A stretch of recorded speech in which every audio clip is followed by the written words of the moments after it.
केवल एक सेकंड का ही सीन था वो। उसके बाद हनुमान जी वापस से मेरी आंखों के सामने से गायब हो गए। ऐसा लगा जैसे कि वो एक छोटी सी शेप लेकर के उस पताका में अंकित हो गए हैं जो गाड़ी की छत पर फहरा रहा था। मुझे लगता है हनुमान जी कहीं नहीं गए थे, वो तब भी गाड़ी की छत के ऊपर अपने चिर परिचित रूप में उड़ान भर रहे थे। लेकिन मेरी आंखें उस दिव्य शक्ति, उस पवित्रता को खो चुकी थीं जो उनके साक्षात दर्शन करने के लिए ज़रूरी होती हैं। अब मेरी आंखें उस झंडे पर हनुमान जी की केवल एक छोटी सी छाप देख सकती थीं, व्यापक मुस्कान के साथ। गुरुदेव बोले, ध्वज पर मात्र एक छाप, साधारण दृष्टि को तो बस यही दिखाई देता है।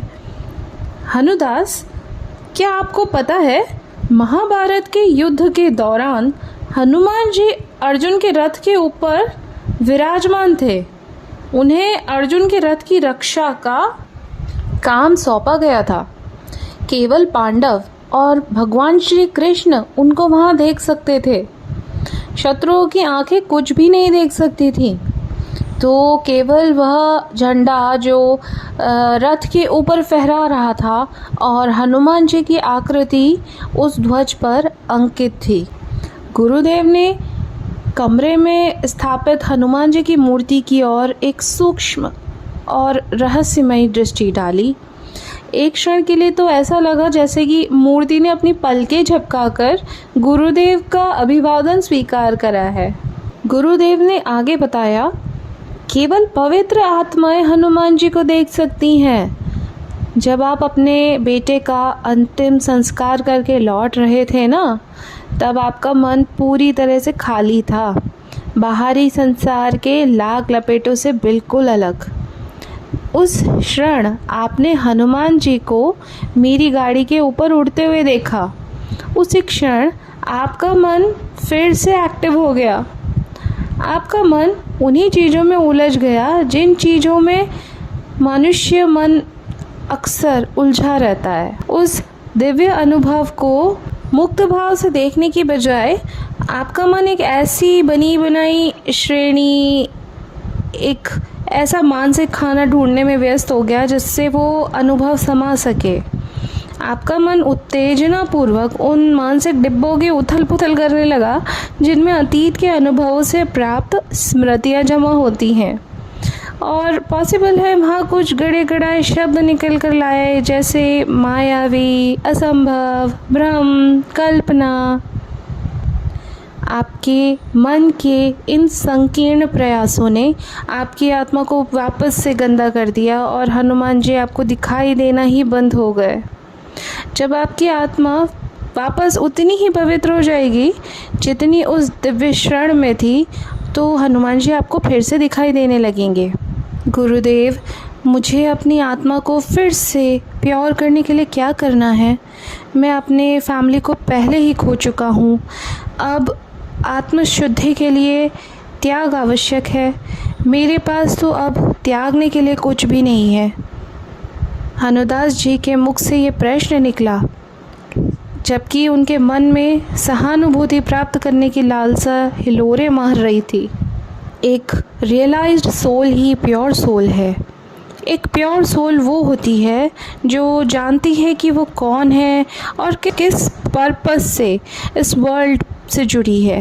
हनुदास की आत्मा, क्या आप जानते हो कि आप कौन हो और किस उद्देश्य से इस संसार में आए हो? हनुदास ने कहा, हाँ गुरुदेव, मेरा पर्पस अब केवल आपकी सेवा में बाकी का जीवन व्यतीत करना है। अब तक का सारा जीवन मैंने मटीरियलिस्टिक चीज़ों के पीछे वेस्ट कर दिया है।